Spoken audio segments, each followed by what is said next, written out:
आज हम लोग कक्षा 9 हिंदी काव्यों के बारे में अध्ययन करेंगे। तो तीसरा जो अध्याय था रहीमदास जी का दोहा, वो तो समाप्त हो गया। आज हम लोग भारतेंदु हरिश्चंद्र जी के प्रेम माधुरी के बारे में वर्णन करेंगे।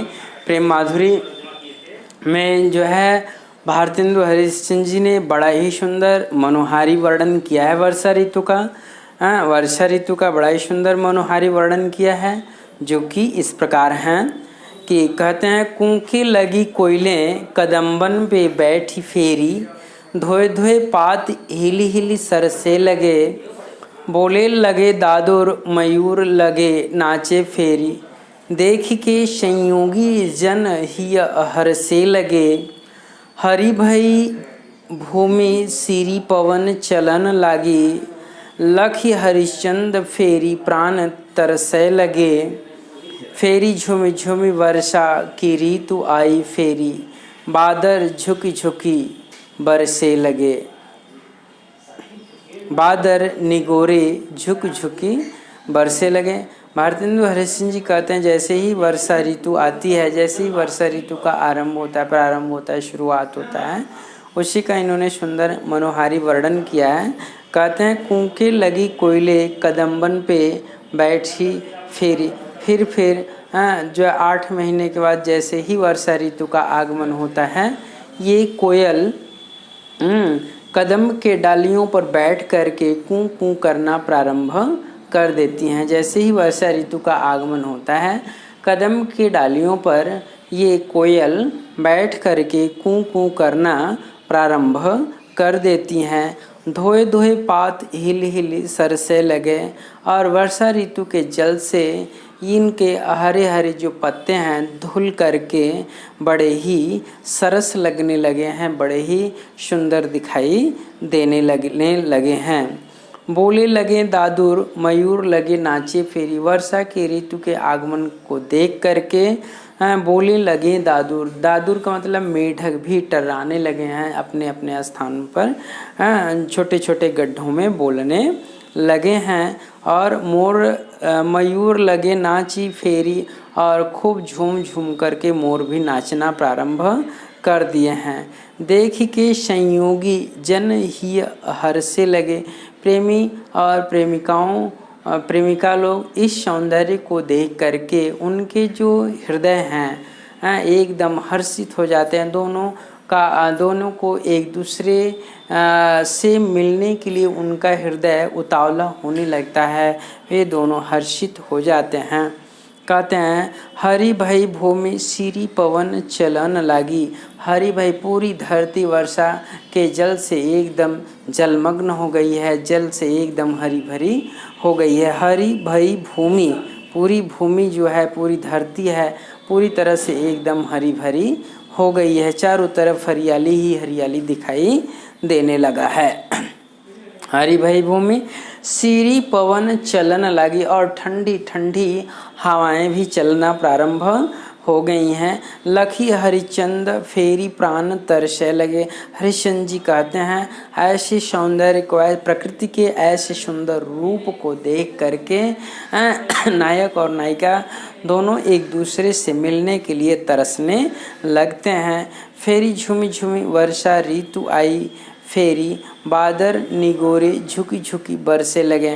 कहते हैं, जिनके नायक और नायिका दोनों एक दूसरे से अलग हैं, उनके लिए यह वर्षा ऋतु का झूम झूम करके जो बरसना है, कहते हैं बादर निगोरे झुकी झुकी बरसे लगे। ये निगोड़े बादल, ये मन को कष्ट देने वाले बादल पुनः झुक झुक करके बरसना प्रारंभ कर दिए हैं। कहते हैं, दूसरे पद में कहते हैं, जिय पे जू होई अधिकार तुम विचार कीजिए, लोक लाज भलो बुरो भले निर्धारिये, नैन श्रवण कर पग सबे पर बस भय, उते चली जात इन्हें कैसे को संहारिये। हरिश्चंद्र भई सब भांति सो पराई हम, इन्हें ज्ञान कहो कैसे के निवारिये, मन में रहे जो ही ताहि दीजिए विसारी मन, आपे बसे जामे तामे कैसे को विसारिये।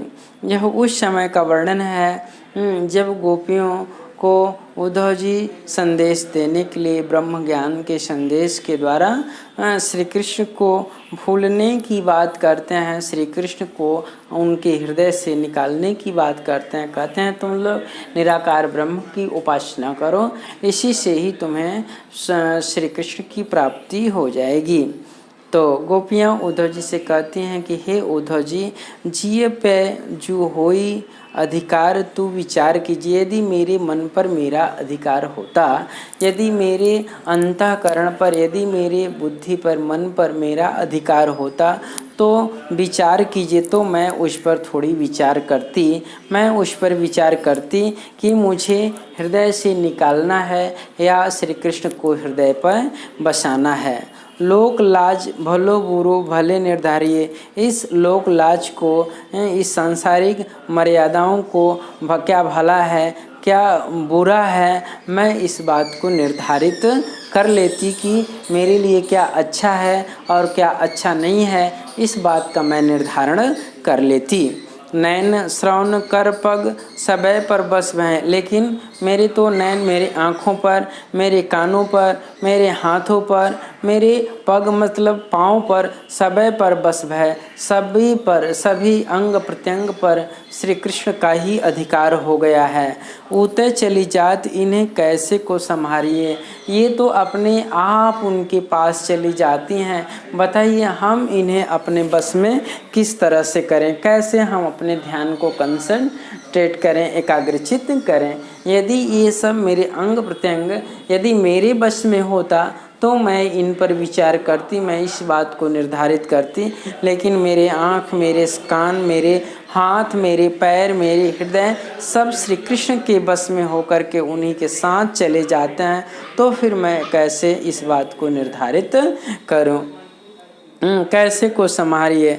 हरिचंद भई सब भांति सो परायम। हरिचंद जी कहते हैं कि गोपियाँ उद्धव जी से कहते हैं कि हे उद्धव जी, हम लोग हर तरह से क्या हो चुके हैं, पराई हो चुके हैं, अर्थात श्री कृष्ण की हो चुकी हैं। अर्थात हम कैसे अपने हृदय से उन्हें बाहर करें, पराई हम इन्हें ज्ञान कहीं कहो कैसे के निवारिए। बताइए इस मन को, इस हृदय को मैं कौन सा ज्ञान प्रदान करके किस तरह से इन्हें निभाएं, इसका निर्वाह करें। मन में रहें जाहिं दीजिए विसारे। यदि वे मेरे मन में विद्यमान होते, यदि वे मेरे मन में होते तो मैं उन्हें भूल सकती थी, मैं उन्हें विसरा सकती थी। लेकिन आपे बसे जामे ताहें कैसे को विसारिए। लेकिन मैं स्वयं उनके हृदय में बस गई हूँ, तो फिर मैं उनके हृदय में से मैं अपने आप को कैसे निकालूं। कहते हैं आपे बसे जामे ताहें कैसे को निवारिए। मैं अपने आप में ही मैं क्या हो गई हूँ, पूरी तरह से उन्हीं में मैं विराजमान हो गई हूँ, बस गई हूँ। तो फिर मैं कैसे इन्हें फिर कैसे मैं अपने आप को उनके हृदय से बाहर निकालूं। तो इस तरह से मैंने प्रेम माधुरी के दोनों पदों का हमने विधिवत व्याख्या कर दिया है। तो इसमें जो अलंकार हैं, तो इसमें जो अलंकार हैं वह अनुप्रास अलंकार हैं, अनुप्रास अलंकार हैं। और जो रस है वह जो है श्रृंगार रस है। श्रृंगार रस में और नीचे वाले पदावली में विप्रलंभ श्रृंगार है, विप्रलंभ श्रृंगार रस है। और गुण जो है ऊपर वाले पद में माधुर्य है, तो नीचे वाले पद में प्रसाद है, और छंद गेय पद है। तो इस तरह से हमने दोनों पदों की व्याख्या विधिवत कर दिया है। यदि आप लोगों को कोई समस्या होती है तो आप हमें कमेंट करें और बताएं, ताकि हम उनका विधिवत समाधान कर सकें।